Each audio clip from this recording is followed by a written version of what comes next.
Hola, buenas noches. Lo que debía ser una visita de educación cívica al Congreso terminó en un agrio momento para las estudiantes, quienes fueron aludidas directamente por el diputado Jaime Sáez de Revolución Democrática.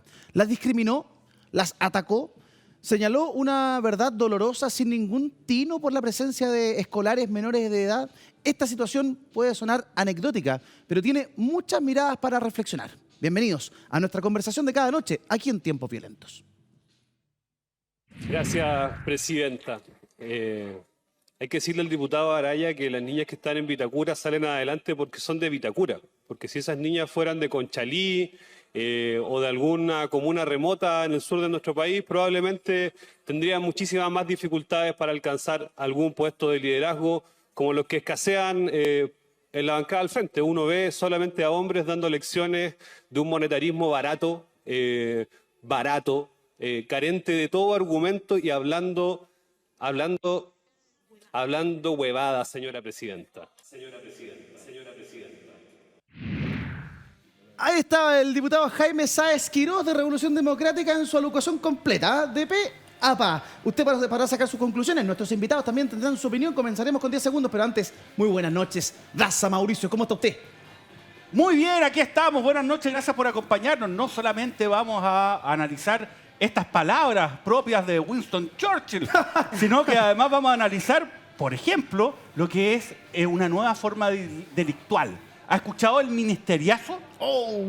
¿Se acuerda del Ministerio de Desarrollo Social? Cuando fueron los sobrinos de Giorgio Jackson a robar unos computadores. Parece que volvieron, pero ahora volvieron al Ministerio de Hacienda. En el 12º piso se robaron computadores nuevamente. Bueno, de esto y mucho más vamos a conversar esta noche acá en Tiempos Violentos. Nos acompañan 3 parlamentarios. Saludamos al diputado del Partido Republicano, José Carlos Mesa. Diputado, muy buenas noches. 10 segundos para comenzar con usted desde ahora ya. Muy buenas noches, Eduardo, y a toda la gente que nos está viendo. Lo que acabamos de ver fue un vergonzoso episodio que pone en duda el nombre de todo el Congreso. Yo todavía estoy esperando las disculpas sinceras del diputado Sáez.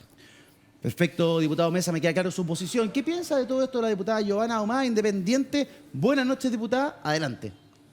Muchas gracias, buenas noches, un saludo a todos quienes nos ven. La verdad, vergonzoso. Yo creo que después de escuchar y ver esto, efectivamente, vemos que el origen a veces castiga a las personas. Tiempo, diputada, muchísimas gracias.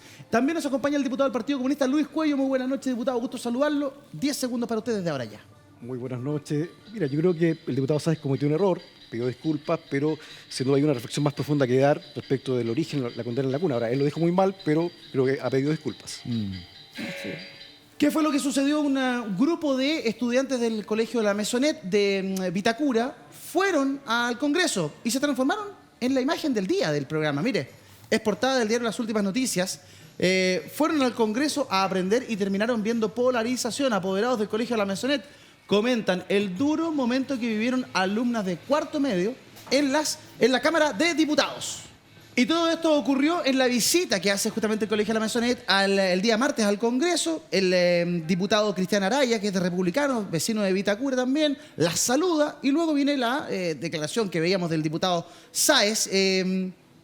¿Es un acto discriminatorio el del diputado Sáez, diputado? ¿Es una discriminación inversa, si usted lo quiere, lo que señaló en presencia de esas estudiantes en el Congreso? Yo creo que es discriminatorio, sobre todo si uno pone atención a toda su intervención, a toda su idea. Porque él dice que las estudiantes de Vitacura tienen el futuro asegurado, estoy parafraseando, versus los estudiantes de Conchalí. O sea, yo espero no solo que le pida perdón a las estudiantes de Vitacura, sino que también a los de Conchalí, a los estudiantes de Conchalí, que él está condenando de alguna manera al fracaso. Yo creo que no es así. O al menos debiésemos empujar para que no fuera de esa manera. Y también yo creo que pasa por alto el mismo diputado Sáez, que es militante de Revolución Democrática, que quienes tienen sumido la educación pública de nuestro país en una de las peores crisis fueron quienes participaban del Ministerio de Educación durante el año 2015 y 2016. Durante el segundo gobierno de Michelle Bachelet, que instauraron esta idea que ahí está en el limbo, ¿cierto?, de la famosa ley de inclusión, que de inclusión no tiene nada, y lo único que ha hecho es condenar a la educación pública al fracaso, y él debiese hacerse responsable, él y su partido, del fracaso de la educación pública. Pero prefiere estas frases para la galería, prefiere insultar no solo a los estudiantes de Conchalí, sino que también a las de Vitacura y a los que pensamos distinto a él. Mire, hay un titular para ampliar esta conversación y seguir recabando opiniones de nuestros invitados. CNN Chile lo rescata y dice, es una verdad incómoda. O sea, reafirma sus palabras. El diputado Sáez reafirmó dichos sobre que niñas de Vitacura salen adelante porque son de Vitacura. Los hombres y las mujeres de esa comuna, como de otras de altos ingresos de la capital, indudablemente tienen mayores posibilidades de, entre comillas, tener éxito en la vida o que les vaya mejor que a alguien que vive en una comuna periférica o alguien que viene de región, señaló el parlamentario. ¿Qué le parece el comentario, el argumento que plantea el diputado Sáez, diputada Ahumada? Usted que es de región. Así es. Siendo de región y escuchando los dichos del diputado, creo que no tiene absoluta verdad. Porque primero hay que separar las cosas. Lo dije recién. No es culpa de quién nace en una buena situación o no. Y hay que tener en claro que no necesariamente el dinero hace que esa persona logre salir adelante. Un ejemplo, los famosos pitutos. De repente tú le conseguías, ¿cierto?, un trabajo a alguien. Si esa persona no tenía la capacidad de seguir, daba lo mismo. Entonces yo creo que acá se le hace un daño a todos los alumnos, a todos los adolescentes, en el futuro, en lo que piensan para poder salir adelante. A veces cuesta más, pero se valora más. Y no podemos dejar de lado que hay muchos jóvenes de buena situación económica que también la pasan muy mal. Entonces aquí es como meterlos a todos dentro de un saco. Hay muchas, perdón, y esto puede doler, pero hay muchas falencias que se suplen con dinero, pero no por eso hacen que ese niño el día de mañana tenga un mejor futuro. El diputado Cuello hablaba de la verdad incómoda. El diputado Sáez también planteaba eso. ¿Es suficiente el argumento de que esto puede ser una verdad incómoda como para plantearlo frente a estos estudiantes que están en una visita de educación cívica al Congreso, diputado? No, yo creo que hay un problema de forma primero, porque creo que fue mal planteado y el mismo diputado Sáez pidió disculpas. Creo que no era oportuno plantearlo de esa forma, usando esas palabras. Pero la verdad es que si hablamos de discriminación también pongamos el contexto. Estamos hablando en ese día de un proyecto que promueve la inclusión laboral de las mujeres, sí, y los diputados republicanos están hablando en contra. Entonces, para que nos pongamos en el contexto. Eso el proyecto, que pero no debería por qué haber involucrado a las adolescentes. A ver, ese es el contexto, ¿ya? Pero segundo es que lo que dice el diputado Sáez, creo que tiene una razón en el fondo. ¿Sí? O sea, ¿para qué escondemos la verdad? En definitiva, en los sectores, las comunas que tienen una mejor condición socioeconómica, familias que tienen acceso a libros, por ejemplo, en la casa, donde los niños pueden aprender idiomas, obviamente tienen mejores posibilidades de llegar a la universidad, de desarrollarse, y a diferencia de lo que ocurre en sectores populares donde la educación, bueno, es más precaria, al mismo tiempo el contexto familiar, socioeconómico, el barrio es más precario, porque también hay factores de violencia, de consumo de droga. O sea, hay un montón de factores que son de carácter social que tienen que ver con la condición de clase. Yo creo que eso es lo de fondo. O sea, acá la condición de clase determina ciertamente el futuro de las personas y, a mi juicio, lo que se plantea acá da lugar a una reflexión un poco más profunda. Ahora, que se dijo mal, pero lo de fondo, sí, creo que hay tiene razón. Estoy pensando en declaraciones desafortunadas que le han costado salidas, por ejemplo, a ministros. La ministra Elia Molina sale también, renuncia a su cartera en aquel entonces por una declaración bien polémica respecto de las clínicas. Ella se refiere a las clínicas cuicas en torno a materia de los abortos. Y eso le cuesta de inmediato la salida. Cosa que mucha gente puede comentar, pero que claro, cuando lo dice una autoridad y lo plantea en esos términos, puede ser complejo. Mauricio, hay una reflexión que hace un padre de estas estudiantes en el diario Las Últimas Noticias que me gustaría leer para que lo... Porque me parece una reflexión interesante. Dice, cuando mi hija llegó a la casa, hablamos del tema. Me decía, papá, nosotras nos sacamos la cresta. Estudiamos bastante para que nos vaya bien. Eso no nos asegura que tendremos éxito en la vida. Dependerá de nuestro mérito. Yo le mandé un mensaje en buena al diputado Sáez para que se disculpara. Lo que manifestó puede tener varias lecturas. Es como si le dijeras a un niño de Conchalí que nunca va a salir adelante. El clasismo no tiene sentido para ningún lado. Lo paradójico es que fueron a aprender educación cívica y las niñas terminaron viendo división, polarización. ¿Qué te parece lo que plantea este padre, Mauricio? Claro, yo creo que en política la forma es tan importante como el fondo, ¿no? Y esto es muy clave. Porque estábamos en un contexto donde se estaba discutiendo un proyecto de ley y hay niñas de la Mesonet, ¿no? Un colegio de Vitacura, que estaban digamos, viendo esta sesión de sala en las tribunas, y, bueno, se ven arrastradas, ¿no?, a un debate donde son instrumentalizadas. Entonces, eso no tiene mucho sentido, no es lo que uno esperaría, ¿no?, cuando uno va de visita, ¿no?, a un poder del Estado, terminar siendo utilizado, ¿no?, Sí, como un nunca insumo para un debate, ¿no?, y de alguna manera también haciendo un cuestionamiento a estas personas, ¿no? Y además termina él ofendiendo también a lo que era la otra bancada, Chile Vamos, ¿no?, y republicanos, diciendo que estaban hablando puras huevadas, dijo, ¿no? Y obviamente eso no es algo que uno esperaría de un diputado en esa situación. Y por eso entiendo que la mesa de la Cámara le va a aplicar una sanción al diputado y la tiene bien merecida, ¿no?, en ese sentido. Ese es un tema. Pero hay otro tema que es de fondo, ¿ya? Y el tema de fondo es que es efectivo de que hoy día una persona que está estudiando en un colegio particular pagado, ni siquiera voy a hablar de una comuna, en un colegio particular pagado, va a tener mejores posibilidades para poder desarrollar una carrera y tener éxito que una persona que estudia en un colegio rural o en un colegio público. Y esto tiene que ver con la crisis que existe en la educación pública. Ahora bien, esto se puede constatar a partir de analizar, por ejemplo, el origen de quienes tienen los mejores puntajes nacionales en nuestro país, quienes entran a las mejores carreras, a las carreras más cotizadas, a las mejores universidades. Ustedes van a ver de que precisamente son personas que vienen de colegios particulares pagados. Ahora, esta realidad, que es aquella a partir de la cual las autoridades tienen que tomar medidas, que pueden ser, por ejemplo, aprobar leyes o adoptar políticas públicas desde el gobierno, es una realidad que se tiene que analizar, yo diría que en otro tono, de otra manera, sin estigmatizar a personas, por más de que las personas puedan estar en una posición mejor o peor por esta situación que es nuestra realidad, ¿no? Y ese es el problema de la educación en Chile. Y lamentablemente, dichos como los del diputado van en el sentido contrario, porque si bien aparecen como revelando algo, finalmente degradan el debate e impiden profundizarlo, porque quedamos en este tema, más allá de que creo que es un trato injusto para estas niñas que fueron, ¿no?, al colegio. Van muchos colegios a la Cámara de Diputados y al Senado. Y van muchos colegios públicos de regiones, de Valparaíso desde ya.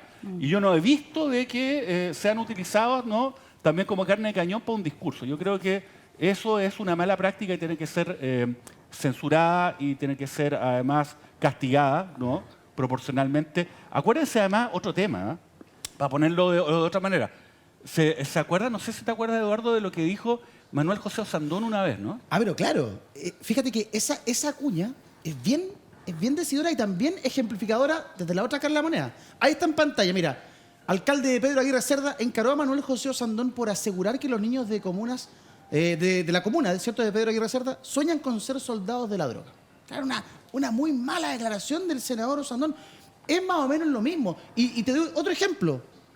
Hace una semana atrás o 2 semanas atrás yo criticaba la caricatura que hace el vicepresidente del Partido Republicano respecto del flight, poniendo, ¿cierto?, a Luis Castillo con la polera de Colo-Colo, estigmatizando a los colocolinos. Esta constante caricaturización que tenemos en nuestro país del cuico o del flight nos hace mucho daño y no nos hace ver el problema de fondo, que la educación pública está en el zócalo. Y los colegios particulares siguen creciendo y siguen subiendo. Entonces la diferencia a la derecha se hace gigante. De ese problema no se hace cargo nadie. Diputado Mesa.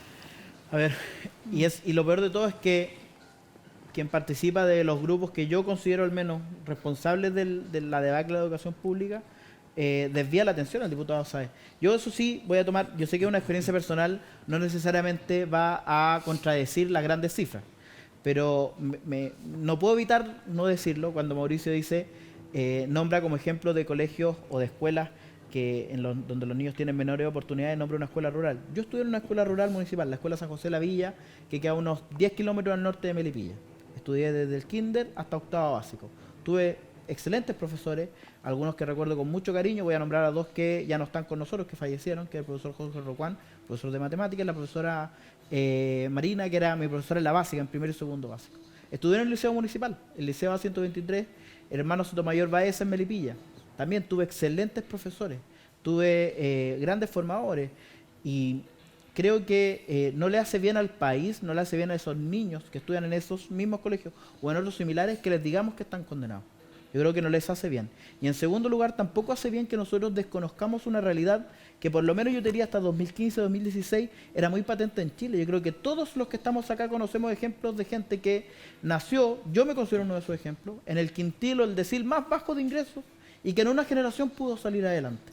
Así como también, yo creo que todos acá conocemos gente que nació en el quintil más alto, en el decil más alto, y en una generación dilapidaron toda la fortuna de sus familias y están hoy día en una situación muy precaria. Chile es un país en donde de una generación tú puedes, o podías hasta hace algunos años atrás, pasar de un origen muy sencillo, muy pobre, y llegar a una situación muy acomodada.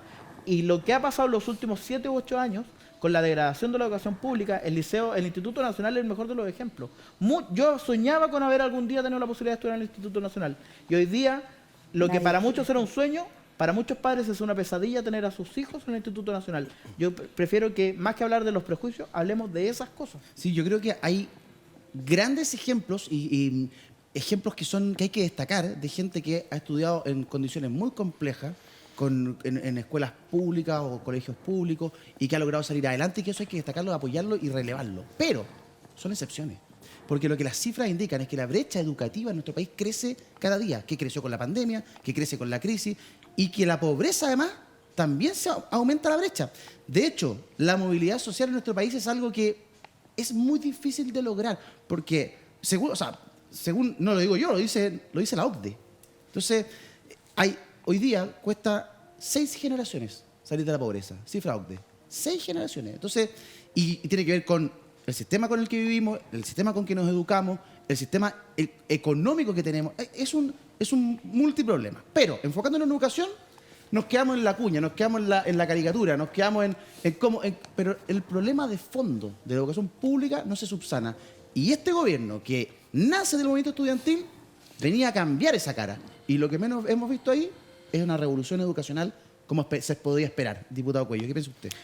Bueno, primero que no hagamos de la excepción la regla general. O sea, todos conocemos ejemplos en uno y otro sentido, pero acá hay un problema generalizado que incluso va mucho más allá del sistema educacional. O sea, por una parte es verdad que la educación pública está en crisis, no ha podido salir de esa crisis, y eso requiere, avances estructurales, financiamiento también, que algunos lo niegan, pero también creo yo que hay otros factores que están alrededor. Mencionabas tú la pandemia. ¿Qué ocurre en la pandemia? Es muy distinto para un niño estudiar en la casa vía remota, ya cuando tiene una pieza solo, con un escritorio. Con buen wifi. Exactamente, claro, que un niño que duerme con sus 2 hermanos chicos en la misma pieza, sí, ¿ya? Y que tiene un teléfono para estudiar. Entonces, son condiciones de desigualdad que van mucho más allá de la educación. El contexto familiar, o sea, lo que está alrededor, digamos, el ambiente social también es determinante respecto a la educación. O sea, el colegio puede ser muy bueno y eso ayuda mucho, pero sin embargo eso no resuelve, por ejemplo, que existe un contexto familiar irregular, con violencia, por ejemplo, dentro de la casa. O sea, hay otros factores que tienen que ver más bien con una cuestión sistémica, que es la concentración de la riqueza. Incluso yo diría un poco más, si hablamos de comunas del sector oriente de Santiago, tienen una cantidad de áreas verdes que permiten que los niños, las niñas puedan, recrearse adecuadamente, o sea, claro, conocer otras personas. Sin embargo, en barrios más populares, el cemento es lo que impera. Entonces, ese es el escenario, jugar en el pasaje. ¿Ya? Entonces, todos esos son factores que hay que tomar en cuenta, porque esto hay que dar una mirada un poco más integral, que va mucho más allá del sistema educacional. Entonces, a mi juicio, quienes hoy día defienden este modelo tan segregador, tan desigual, tan injusto, son quienes quieren parcelar la realidad para plantear que acá, si uno es empeñoso, digamos, puede salir adelante, lo que puede ser verdad, pero no es la regla general. O sea, claro, que hay muchos factores, elementos determinantes. Mire el escenario en el que nos encontramos. El Colegio de Profesores ha anunciado una movilización nacional en apoyo a lo que están viviendo los docentes de la región de Atacama. Noticias que se visibilizan poco. ¿Qué está pasando con los profesores de Atacama? Llevan 46 días de paro. ¿Por qué? Porque hay colegios, hay escuelas con problemas eléctricos, ha habido amagos de incendios, hay problemas en los baños, hay lugares incluso que hay problemas de plaga de roedores. No me puedo olvidar de lo que pasó con los profesores de Tiltil, con las escuelas de Tiltil. O sea, el municipio decía cerrar nomás, se cerró. O sea, hubo 9 establecimientos. ¿Cuántos estudiantes eran? ¿2.500 estudiantes? Sin clase de un día para otro. Entonces la educación está en una situación muy precaria. E insisto, yo estoy de acuerdo con el diputado Cuello que este es un problema más genérico, más global. No pasa solamente por revolucionar la educación, no se puede hacer. Pero uno esperaría que con un gobierno que, insisto, venía con esa impronta, que hoy día hay un ministro, el ministro Cataldo, que es del PC, uno viera una agenda, pero no se ve muy claro ese camino. Diputada Ahumada, ¿qué piensa usted? Bueno, primero quiero hacer un poco de recuento con lo que se ha dicho aquí. Yo vengo de regiones. Yo estudié también en un colegio con números. Mis hijas estudiaron en colegios subvencionados. Yo vengo de la clase media, de la clase de esfuerzo, y que a mí me carga mucho cómo esto se politiza y se polariza. Porque, de verdad, yo creo que acá no ha habido voluntad durante años y gobiernos de un sector y del otro para hacer las mejoras necesarias. Entonces, acá es muy fácil criticar sin proponer ni hacer nada durante mucho tiempo. Entonces, ¿qué es lo que vemos nosotros hoy día? Estas niñas que fueron interpeladas de alguna manera y utilizadas, que no tienen culpa alguna, y lo mismo podría haber sido al revés con otro colegio, ¿cierto? Quizás de alguna población o qué sé yo. Entonces, yo recuerdo la educación donde yo estudié, íbamos todos al mismo colegio de la población. Los que éramos clase media y los que teníamos mucho, o sea, los que tenían mucho, y estudiábamos con la misma profesora y aprendíamos lo mismo. Sin embargo, había un problema para el ingreso, antiguamente, para poder entrar a la educación superior. Ahí estaba la crítica. No todos podían llegar a la educación superior.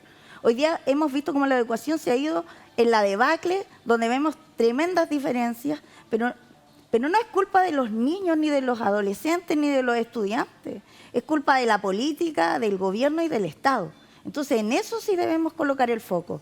Y por eso no estoy de acuerdo a lo que hizo el diputado, ¿sabes? ¿Cierto? En el Parlamento, donde además utilizó a las niñas y donde creo que acá no hay nadie que se haga cargo, y un gobierno que vino a generar los cambios tampoco lo ha hecho. No hay una agenda, no hay una propuesta clara, ni tampoco están disponibles. Si bien acá se nombró los recursos que no se quieren aprobar, es que yo, si tengo un Estado que es un mal administrador, no puedo entregarle más recursos, menos cuando veo cómo se pierden y se despilfarran todos los recursos que tiene el Estado hoy día. Estamos como en un nudo ciego, Mauricio. O sea, Entonces, no seamos veo posiciones honestos. de acercamiento entre una opinión y la otra.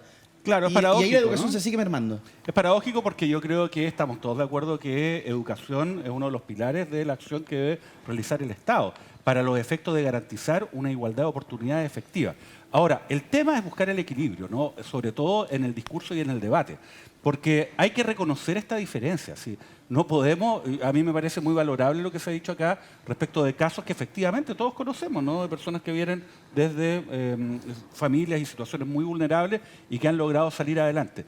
Pero esas son las excepciones, ¿no? Y la Disculpa, excepción... Mauricio, pero no es excepción porque hay, No, confirma. ¿Sabes por qué? hay estudios No, pero que demuestran te que la movilidad demuestra el social estudio. hasta 2016, cuando empezaron los servicios locales de educación, la movilidad social era posible en Chile. ¿Qué pasó después? Si lo que está pasando en la región de Atacama es culpa justamente del modelo que el segundo gobierno de Bachelet implantó, que era un modelo que, como lo dijo en ese momento el ministro de Seguirre, era para bajar de los patines de algunos. El problema es que bajaron de los patines de algunos, pero no equipararon la situación. Destruyeron la educación Está pública. bien, pero- Yo quiero hacer una última reflexión para que la gente en la casa lo piense.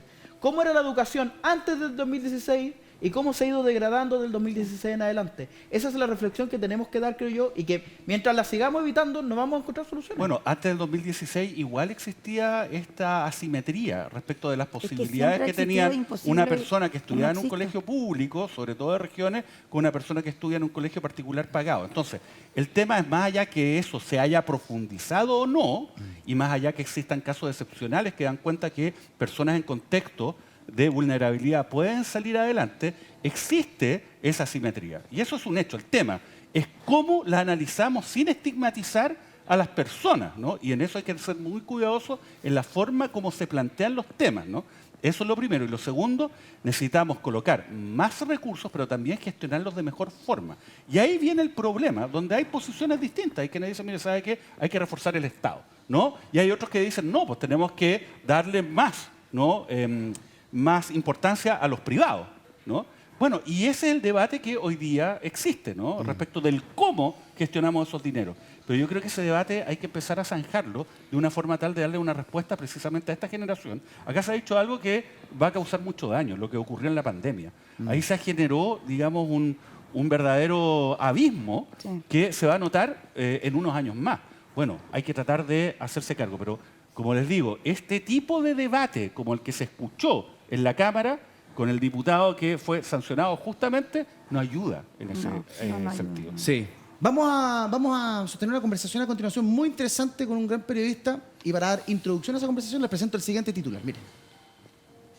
Esto es de CIPER Chile. Formalizar al general Yáñez por violaciones de derechos humanos en el estallido. La determinación que la Fiscalía no se decide a tomar. CIPER accedió a los antecedentes de la investigación penal por la responsabilidad del mando. Quienes realizaron este profundo reportaje son los periodistas Nicolás Sepúlveda y Mauricio Weibel. Estamos con Nicolás Sepúlveda en vivo y en directo. Nicolás, buenas noches, ¿cómo estás? ¿Qué tal, Eduardo? Saludos a ti y a todos ahí en el... Un abrazo, gracias Nico por estar con nosotros. Hoy día entonces veo a través de esto que publica CIPER con la firma de ustedes, la indeterminación de la Fiscalía de formalizar al actual general director de Carabineros. ¿Por qué, Nico? Es una investigación que lleva ya 4 años, está a cargo del fiscal regional Centro Norte, Javier Armendáriz, está en ese equipo la fiscal Jimena Chong también. Es complejo, nosotros revisamos el expediente de esa investigación, miles y miles de archivos. Hay muchas irregularidades y argumentos que sí dan pie para formalizar no solo al general Yáñez, sino también al ex general director Mario Rosas y a otros ex integrantes del alto mando de Carabineros. Y conversamos también con algunos de los fiscales y nos dicen que es complejo porque, primero, la Fiscalía es un organismo que trabaja codo a codo con Carabineros en todo el país y en miles de causas. Y también porque hay un hecho político también, ¿no? Aunque los factores políticos no debieran incidir en lo que es la persecución penal y las decisiones que tiene que tomar el Ministerio Público. Pero efectivamente hay un tema ahí. Por ejemplo, tomaron la decisión de no solicitar la formalización de Yáñez, que es algo que ya está sobre la mesa y que tienen más o menos decidido. Están buscando el cuándo. Decidieron no hacerlo ahora en medio de los Panamericanos, ¿no? Donde Carabineros está desplegado en todos lados. Nico, entonces, si te comprendo bien, lo que se estaría investigando respecto a la responsabilidad del general Yáñez es la omisión. ¿Ante qué? Ante lo que estaba sucediendo esos días. Él era el general a cargo de, y te lo digo en coloquial, de cambiar la mano o de mejorar la mano de cómo Carabineros actuaba respecto de la represión de las manifestaciones. El general Yáñez estaba a cargo de todas las operaciones y del despliegue callejero de Carabineros en todo el país, ¿no? Habían 22 generales que estaban bajo su mando, que tenían que reportar todo lo que ocurría, y él estaba encima de cada una de las decisiones, ¿no? Cómo se utilizaban las municiones, qué tipo de estrategia. De hecho, el ex general director Mario Rosa, en su declaración como imputado en la causa, señala, de hecho, habla 119 veces sobre el rol del general Yáñez y dice: había delegación de mando de mi parte y el general Yáñez era quien decidía respecto a todo lo operativo. Y, por ejemplo, está el tema de las heridas oculares, el tema de la utilización de las bombas lacrimógenas, de un cartucho específico de bombas lacrimógenas que también dejó a muchas personas heridas, muchas de ellas de gravedad. El caso de Fabiola Campillay es el más conocido, ¿no? Claro. Varios manifestantes que recibieron esos cartuchos de bomba lacrimógena en la calle. El general Rosas ya es imputado en la causa, ¿no? Sí, aparece como imputado en la causa. Él, el general Yáñez también está como imputado y otros exmiembros del alto mando institucional, además de las autoridades civiles. Está como imputado el expresidente Sebastián Piñera y los exministros del Interior y subsecretarios del Interior de la época. Nico, entonces el general Rosas dice que él instruyó al general Yáñez que se hiciera cargo y la responsabilidad se la entrega a él. Me imagino que por mando también le cabe algún tipo de responsabilidad al general Rosas. ¿Están ambos en la misma posibilidad de ser formalizados ahora? Sí, sí. ¿Y Lo que nos dicen es que las formalizaciones que se vienen tienen que ver con el alto mando y con el protagonismo de Rosas y Yáñez sí o sí. En el caso de Yáñez es ineludible, es decir, si la Fiscalía se decide a formalizar al alto mando por omisión en esta violación a los derechos humanos, no puede quedar fuera el general Yáñez y eso es lo que los complica, ¿no? Porque es el actual jefe máximo de Carabineros. Nico, tú me dices que ya hay antecedentes suficientes para formalizar al general director Ricardo Yáñez. ¿Cuáles son esos antecedentes en particular?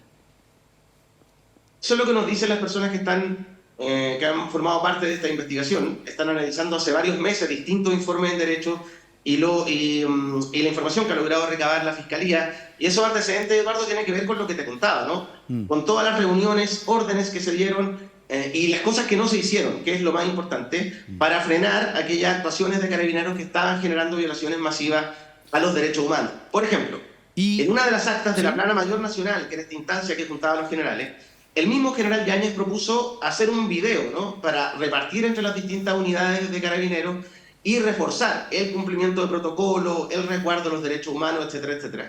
Sin embargo, ese video, por ejemplo, nunca se hizo, ¿no? No se Hubo hizo. muchas decisiones que no se tomaron y cosas que no se hicieron. Nico, ¿por qué no se ha formalizado el general Yáñez? La investigación hasta principios de este año aún estaba esperando algunas declaraciones.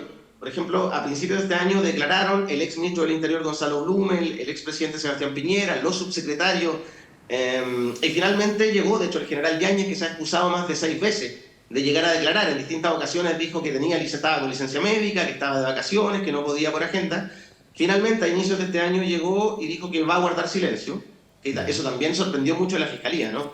Una actual autoridad que trabaja con el Ministerio Público, que se ha negado a colaborar en esta investigación. Entonces, de marzo en adelante, la Fiscalía empezó a tejer ya algunas conclusiones de la investigación. Ha sido una investigación larguísima.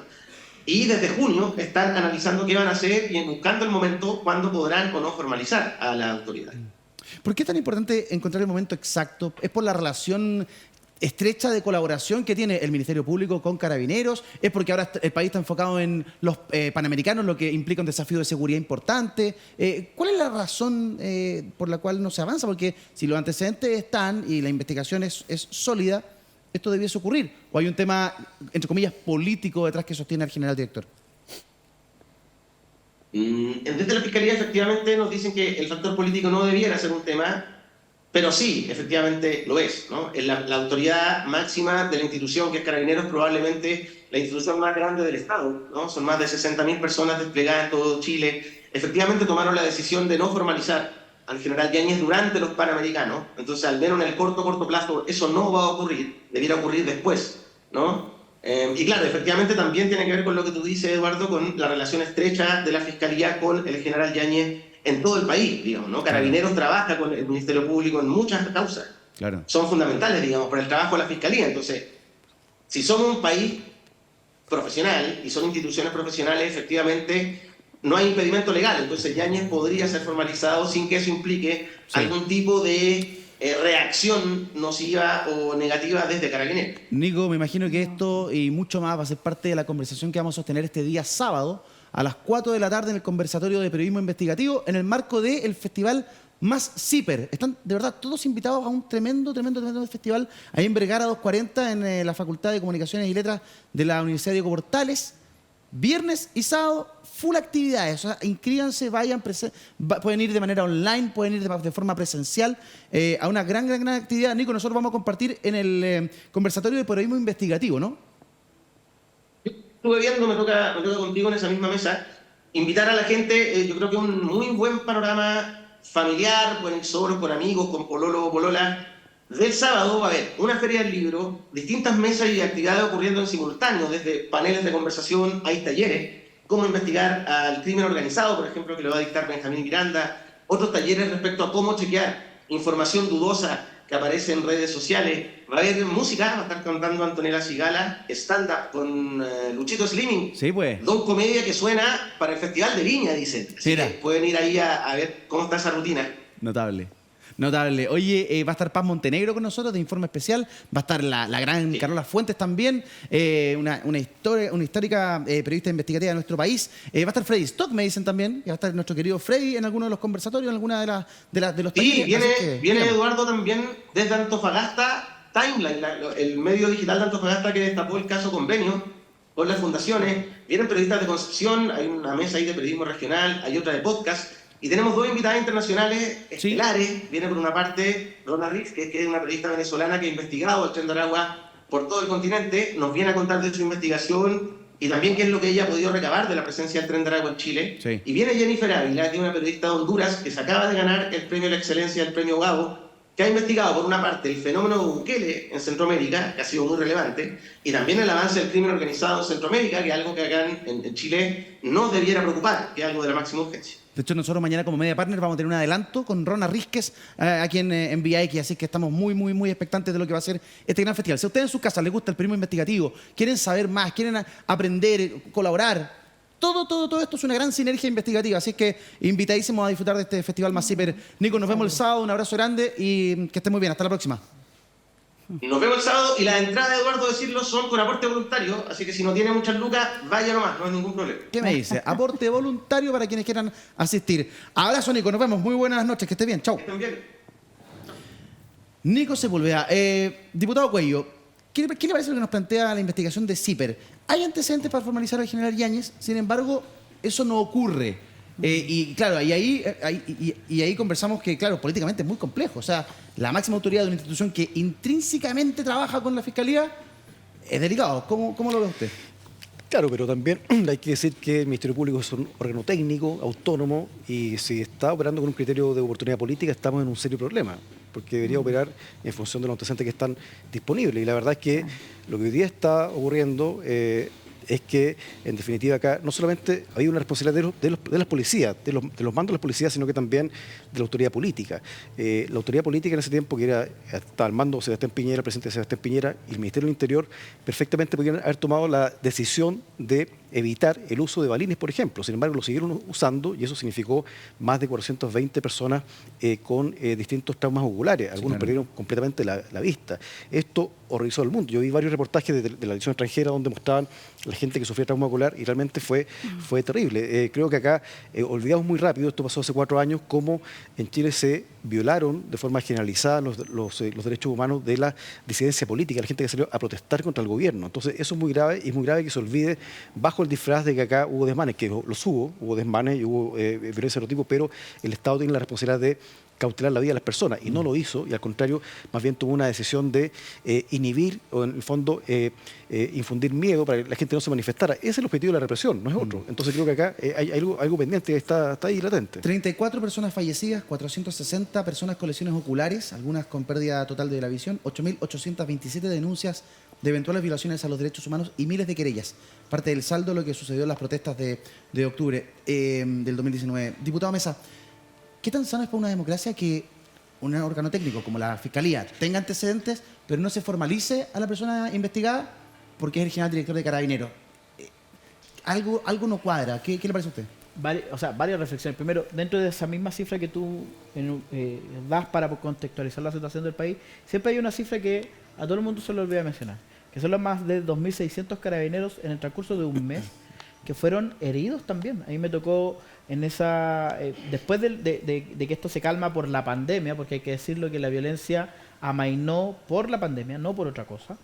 Me tocó conocer situaciones de comandantes de carabineros que salvaron su vida porque tenía, o no su vida en este caso, sino un carabinero que salvó su rodilla porque tenía el celular puesto en un bolsillo a esa altura en el pie. Entonces, aquí evidentemente hay que investigarlo todo, hay que descubrirlo todo. Yo me considero un férreo defensor de la institución de Carabineros, los he tratado de acompañar en todos lados, pero también lo he dicho, que para proteger a la institución, para proteger a los carabineros, quienes hayan cometido delitos, quienes hayan cometido abusos, tienen que ser investigados y tienen que ser procesados. Yo espero que en este caso, si es que hay antecedentes efectivos para formalizar, se llegue a la formalización, se llegue a investigar, a que exista un juicio. Pero a mí lo que me parece paradójico es también, y la última reflexión que quiero hacer, que exista esta investigación de CIPER, que creo que es súper valorable, cuando en el extranjero nuestro presidente le pide a los periodistas que por favor no manchen mucho la imagen del país durante los Panamericanos, que depende de los periodistas, que si Chile va a salir bien parado o mal parado. Yo creo que el ejercicio que hace CIPER es un ejercicio que el mismo que hace Timeline también, es un ejercicio que todo el periodismo debiese hacer, y las palabras del presidente debiesen ser tomadas ojalá como una broma y no como una realidad, de pedirle al periodismo que baje su investigación o que baje la forma en que está cubriendo el periodismo no está para hacer razones públicas. Disculpa, pero ¿tú crees que esto fue una ocurrencia individual, lo de los abusos, o una orden, o algo más sistemático o política para la gente, en el fondo, para que le dispararan balines, para atacarlos con este grado de violencia que sufrieron los manifestantes? ¿O tú crees que fue una ocurrencia de algunos carabineros que se arrancaron con los tarros? Hay una gran diferencia en la forma en que, por ejemplo, usted está planteando la pregunta y usted está analizando la situación y la forma en que la analizo yo. como no tengo los antecedentes y vemos que incluso la investigación, más allá de que existen, según lo que dice CIPER, antecedentes para formalizar, no ha terminado, yo por lo menos no quiero tomar un partido con una postura determinada porque después uno se puede equivocar y pensemos, por ejemplo, lo que pasó con muchas personas políticos de alto vuelo que dijeron que había un centro de tortura en Baquedano. O sea, yo no quiero cometer ese error. Pero espérate, disculpa, pero hay varios informes de la CDH, de Amnistía Internacional, de Human Rights Watch, que acreditan violación de los derechos humanos. O sea, esto eso no está pendiente, digamos, no hay dudas al respecto. Por eso, sí, es que hay dudas porque no hay condena. No hay dudas. Por eso yo lo llamo a que mantenga un poco la calma, a que no que se cometan los errores que durante esos días muchos cometieron. Ahora recién, antes de entrar al programa, veía la imagen recordando de este muchacho que acusó incluso violaciones sexuales por parte de Carabineros y que fue totalmente desmentido. No digo que todas las acusaciones vayan a ser desmentidas, lo que estoy diciendo es que yo no tengo la información y por lo menos no tengo la audacia que tiene usted para hacer esa acusación. Pero la información recabada hasta el momento es que, por ejemplo, hay antecedentes suficientes para formalizar y no se ha formalizado. Punto uno. Uno de ellos, que la cifra que el entonces director de orden, el actual general director de Carabineros, le habría entregado al presidente Piñera respecto de sumarios, no calzaba. Entonces, mintió, se equivocó, no lo sé, pero no calzaba. Hasta que no se ha formalizado no vamos a saberlo y eso va a terminar en la justicia. En eso estoy totalmente de acuerdo. Pero no calzan las cifras. Luego, no se ha podido acreditar que las violaciones o el actuar de Carabineros ha sido sistematizado. Ok, pero eso no quita responsabilidad, y lo que lo decía Nico Sepúlveda. Esto es por omisión del general a cargo. Diputado voy al tiro con usted, pero Mauricio, yo sé que está ávido de opinar de esta materia. Mauricio. Yo también, yo también. Ya, muy bien. Vamos, un dos. Sí, pero quiero aclarar desde ya una cosa. Yo soy abogado querellante en esta causa. Esta causa se inicia, entre otras cosas, por la querella que yo mismo redacté en representación de un conjunto de personas. Y acá lo que se está investigando no es cualquier cosa. ¿Ya? No son simplemente violaciones a los derechos humanos, sino son crímenes de lesa humanidad. Y eso tiene un estatuto que es distinto y que le exige al Estado de Chile cumplir ciertos parámetros. O sea, acá no vamos a poder terminar la cuestión a la chilena, ¿no? Con una suspensión, un acuerdo, y lo dejamos ahí pendiente. ¿Por qué? Porque si las instituciones en Chile no investigan de verdad y no hacen su trabajo de verdad, entonces existe la posibilidad de llevar esto a la Corte Penal Internacional.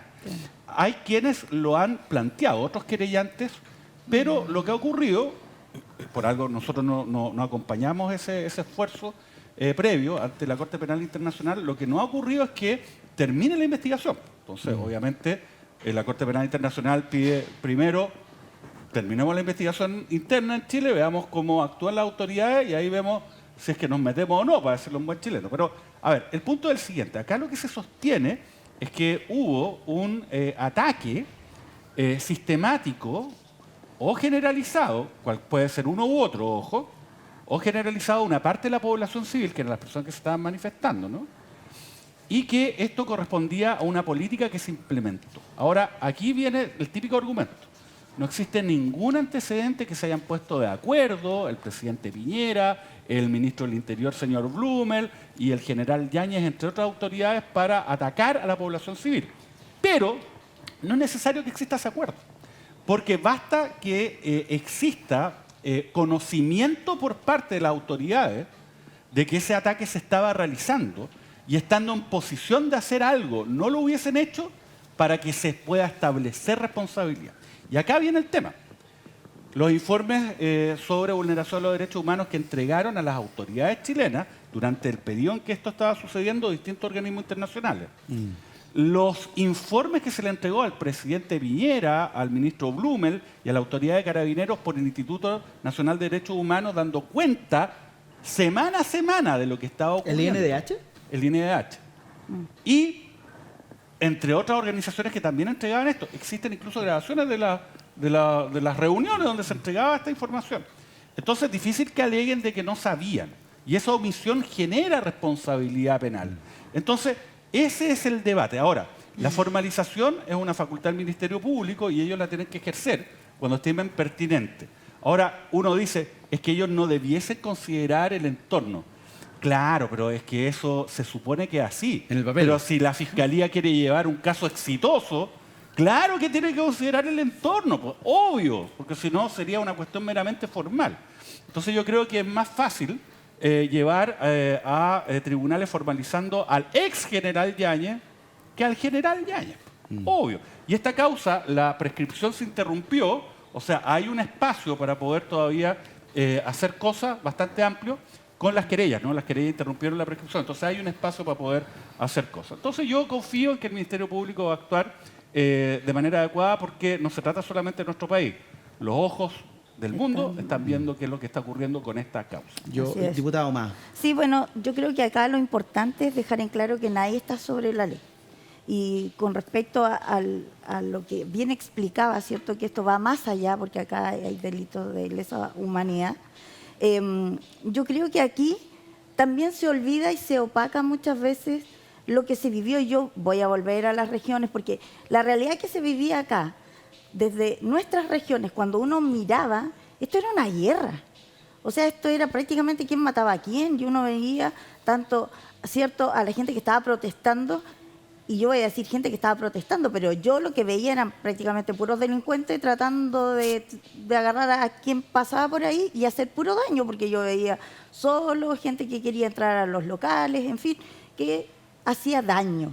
Y por otro lado, viendo a Carabineros, que también actuó desmedidamente. Yo no voy a defender a nadie. Lo que yo digo es que aquí efectivamente hay muchas cosas que investigar de lado y lado. Yo creo que nos cargamos solo para un lado que está la justa razón y que es lo que corresponde. Pero yo creo que debemos hacer justicia y que tienen que haber culpables, porque eso es lo que no hemos visto. Y aquí Ningún responsable. Qué importante esto que me señala al final respecto de investigación y justicia. Les voy a hablar de un caso que probablemente ustedes en su casa recuerdan y que ustedes investigaron, ustedes dos diputados Mesa y diputada Ahumada. El caso Kaiser, una fábrica de ropa interior, conocidísima, un incendio y 5 personas fallecieron. Comisión investigadora concluye que hubo irregularidades de órganos del Estado. Ustedes dos, diputada Ahumada y diputado Mesa, fueron parte de esa comisión investigadora. La conclusión o las conclusiones fueron unánimes, o sea, transversalmente todos los diputados de la comisión estaban de acuerdo que hubo irregularidades en órganos del Estado. Fallecieron 5 personas en una situación extrañísima. ¿Cuál fue la principal conclusión? ¿Esta de que el Estado falla, de que el Estado actúa irregularmente? Diputado Mesa, hablo con usted y luego diputado más. Sí, bueno, solo quería dar una visión respecto de lo que estábamos conversando recién. Yo creo que es importante tener claro que aquí hay que contrastar las dos visiones. No es culpa de Mauricio estar en este programa y a la vez ser querellante en la causa. Por eso lo aclaré. Sí, pero creo que sí, es importante que la ciudadanía también o los espectadores de este mismo programa también puedan tener la oportunidad de escuchar las defensas. No sé si tienen interés tampoco, por eso digo que no es responsabilidad tuya. Pero sí, evidentemente, hay una situación en la que se conoce una versión, no se conoce la otra. Yo no la tengo, por eso parto diciendo que no tengo los antecedentes, responsablemente no podría contradecir nada de lo que tú dijiste. Pero sería bueno, y quizás las defensas ni siquiera tienen interés, pero sería bueno que se hiciera un esfuerzo. Ahora, respecto a lo del caso Kaiser, por lo menos la gran conclusión a la que llegó la comisión es que hubo irregularidades, por ejemplo, respecto del servicio médico legal. A nosotros nos quedó súper claro que ahí hubo fallas en los protocolos, errores que yo creo que son inexcusables. Inexcusables respecto, por ejemplo, a la entrega de cuerpos incluso. Ahí hay fallas que son groseras. Y también respecto, en lo que involucra al Ministerio Público y a las policías, es respecto al resguardo del sitio del suceso. Porque la otra gran conclusión es que aquí es muy difícil saber cuál es la verdad de lo que ocurrió en esos momentos porque no hubo resguardo del sitio del suceso. De hecho, hubo otro incendio que destruyó la evidencia que había quedado. Y lo que tanto Ministerio Público como las policías señalan que la situación en esos momentos estaba desbordada. Para ellos poder hacer resguardo, y ahí por eso yo creo que es importante los matices, hacer resguardo del sitio del suceso. Aquí esto se pudo probablemente haber aclarado en una situación en donde Carabineros no hubiese estado desbordado.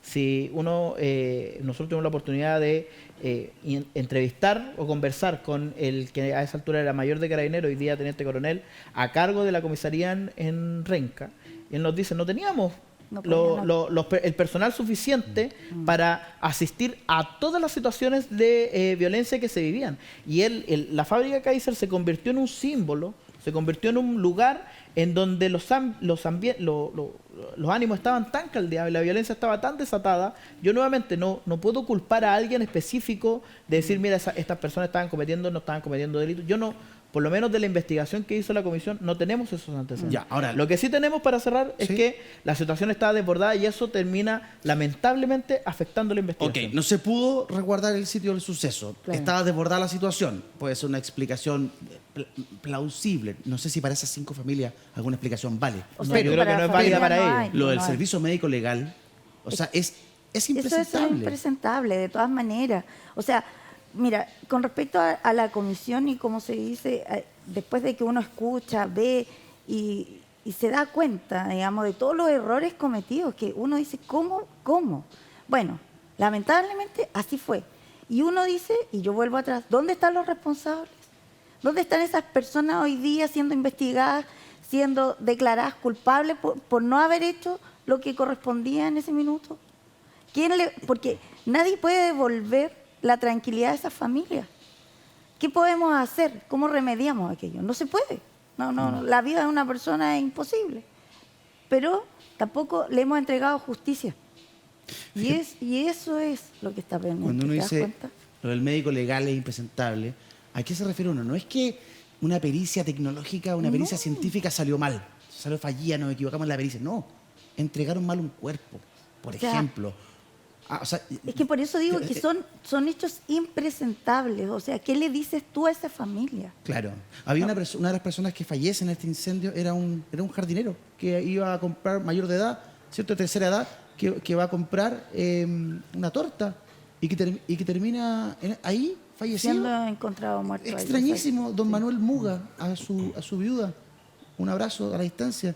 También recordar a Joshua Osorio, Andrés Ponce, Julián Pérez y Luis Salinas, quienes también fallecieron en dramáticas circunstancias. Sí. Uno de los cuerpos apareció con una bala en el pie. Entonces, cuando la respuesta para esas familias, de parte del Estado es, no pudimos resguardar el lugar, o el médico legal chuta, perdón. Eso de la bala fue ¿Sí? una cuestión que por lo menos nosotros en la comisión no nos quedó, nosotros no tenemos una conclusión. ¿No hay tanta claridad respecto a No, aquello? y justamente, y al final la explicación que uno tiene es como, mira, a ver, aquí efectivamente yo comparto con Giovanna que aquí hay personas que tomaron decisiones que tienen que ser responsabilizadas. Sí. No es nuestra labor como poder legislativo decir esta persona específicamente Claro. responsable. Nuestra labor es decir, mira, aquí institucionalmente el Servicio Médico Legal falló. Claro. En cuanto a los recursos, tanto humanos como materiales, Carabineros falló. El Ministerio Público falló. No tenían, yo creo que en el caso de ellos se explica que no tenían los recursos para hacerse cargo de esa situación. Y finalmente, yo creo que este es el mayor drama para las familias, que la claridad y la certeza respecto a las circunstancias de la muerte de sus Tampoco se familiares, nosotros como comisión, y cuando terminó la comisión yo me acerqué a ellos, prácticamente yo sin tener nada que ver con el caso, pero uno también les pide perdón a ellos de decir, Sí, mira, pues. hay ciertos puntos a los que nosotros no pudimos llegar a claridad. El tema, por ejemplo, de las pericias balísticas. Hubo medios de comunicación internacionales que pudieron entrar al Sí, sitio del suceso. yo lo vi, el reportaje. Y eso ya estuvo mal. Claro. Claro. No debieron haber entrado. No digo Claro. que ellos, como periodistas, debieron haberse abstenido. Digo que no había un resguardo del sitio del suceso y ellos pudieron entrar. Ahora, eso pasa hasta sin estallido. Periodistas reporteando una balacera, encuentran claro la que evidencia, se- la muestran. que o sea, sí. eso pasa. Por eso digo que No de hay repente un no protocolo pudimos recordar el real sitio del que suceso se cumpla por el en el contexto. resguardo. No sé si Sí. tanta respuesta. Diputado Cuello, usted no ha dicho nada. Aquí el problema, creo yo, que también es que claro, las responsabilidades se diluyen. Y finalmente esto no es responsabilidad de nadie. Nadie paga. No hay ninguna consecuencia de que esto haya sucedido. Bueno, yo creo que quiero ver un poco atrás en qué sentido, en que es muy fácil decir no tenemos antecedentes cuando lo que ocurrió en Chile fue público y notorio. Es decir, yo estaba en Valparaíso cuando, por ejemplo, marcharon 50.000 personas y la policía reprimió a familias completas con lacrimógena, con gas, con carros lanzagases y también como apaleaban gente. Es decir, y gente que incluso no tenía arte ni parte, que estaba en el paradero, en Quilpué o en Villa Alemana, recibían lacrimógena en los pies, en el cuerpo, porque una vez que se detuvo el disparo de balines, ¿qué hizo la policía? Empezó a disparar las bombas lacrimógenas al cuerpo. ¿Ya? Y el caso de la senadora Fabiola Campillay es ilustrativo, o sea, un caso dramático, lo que sufrió la senadora Campillay. Entonces acá, en el fondo, si hablamos de responsabilidades, claro, fue destituido el ministro del Interior, ¿ya? pero hay una responsabilidad mayor porque el Estado finalmente está en la posición de tomar una decisión distinta. Pudo haber enfrentado las movilizaciones, el descontento ciudadano de forma distinta, pero lo que entregó fue balines, fue guanaco. Y eso, por supuesto, que arruinó muchas vidas. O sea, los jóvenes que perdieron un ojo o que perdieron la visión completa, por supuesto que su vida cambió para siempre. Entonces, acá creo yo que se disfraza esto y tampoco acá uno puede hacer equivalente las cosas. O sea, como versión de lado y lado, creo que no. O sea, es muy distinto que una persona vaya a una marcha, está en una posición distinta a un policía que tiene una herramienta que está financiada por el Estado, que en definitiva la usa para atacar y dañar a una persona. Entonces, cuando dice no hay antecedentes, hay informes, insisto, de la CIDH, de Amnistía, del INH también. Entonces creo que uno no puede desconocer en función de una sentencia, porque también creo que ha habido cierta lentitud del Ministerio Público. El reportaje siempre indicaba, por ejemplo, que hay solamente 45 agentes del Estado que han sido condenados, si no me equivoco, me puede corregir después Mauricio, pero en definitiva también ha existido lentitud respecto de eso y estamos olvidando muy rápido. Eso me preocupa. Hubo 148 carabineros formalizados, uno de los más emblemáticos, Patricio Maturana, por el caso de la senadora Fabiola Campillay. En ese caso, la justicia determinó 12 años de presidio para ese funcionario, Mauricio. A ver, yo creo que en el caso Kaiser hay que destacar de que ha existido un trabajo serio por parte de una comisión y que se ha llegado a una conclusión unánime que no siempre es fácil cuando se relaciona con hechos que de alguna manera están vinculados con el estallido social que genera visiones encontradas en el ámbito político. Entonces yo creo que hay que reconocer este trabajo que se ha hecho, ¿no? Además, un trabajo que no es un simple empate donde se diluyen las responsabilidades, sino que acá se señala que hay responsabilidad de órganos del Estado, ¿no? Entonces, bueno, después les voy a hacer una pregunta a ustedes que estuvieron en la comisión, pero también hay otro tema para reflexionar, porque fíjense, los familiares han señalado que ha existido desidia, derechamente, por parte del fiscal a cargo de esta causa, para poder investigar. De hecho, están las declaraciones que las tengo acá, lo han hecho en la prensa. Y el fiscal, adivinen quién era. José Morales. ¿Quién era José Morales o quién es José Morales? José Morales fue uno de quienes postularon a ser fiscal nacional. Y en el contexto de todas estas críticas y cuestionamientos, el presidente Boric lo eligió como nombre para ser fiscal nacional y lo mandó al Senado. Y el Senado lo rechazó. Pero también uno tiene que pensar, bueno, ¿cuál es el nivel de escrutinio que tiene la autoridad al momento de llegar y elegir un nombre cuando estos antecedentes, las personas que estaban como víctimas del caso Kaiser, estaban señalando, ¿no?, con claridad de que aquí derechamente no se hizo nada durante varios meses, ¿no? Nada. ¿Ya? Entonces, bueno, es también una reflexión respecto a este tema. A mí me gustaría preguntarles derechamente, porque están las responsabilidades, pero ¿qué propuestas ustedes tienen o plantean de cambios que pueden ser legislativos, administrativos, para poder hacerse de alguna manera cargo de estas irregularidades o estas omisiones o estas faltas en la administración? Sí, dentro de las conclusiones del informe, porque este informe todavía no es votado en la sala, pero va a venir con la recomendación prácticamente de todas las bancadas que participamos de votarla a favor, está también en superar una cuestión que yo creo que le ha hecho mucho daño al país, y es el equiparar el soft law a nivel internacional como si fuera norma vigente. Uno de los principales argumentos de quienes, de los organismos y de las fundaciones que apoyaban a las víctimas o que las defendieron, era que aquí no se había respetado el protocolo de Minnesota. El protocolo de Minnesota es una recomendación que no es derecho vigente en nuestro país. Y una de las recomendaciones que nosotros hacemos hacia el presidente de la República, al Ejecutivo, es que algunas de estas recomendaciones sean discutidas en el Congreso y sean derecho vigente. ¿Para qué? Para poder establecer responsabilidades sobre agentes del Estado. Ahí hace falta también superar un poco esta visión romantizada del soft law, que lo único que hace es dejar en indefensión a la gente y generarle una expectativa que no es real. Muy bien, con esa última reflexión hacemos una pausa, regresamos de inmediato con más Tiempos Violentos aquí en VIX. No se vayan.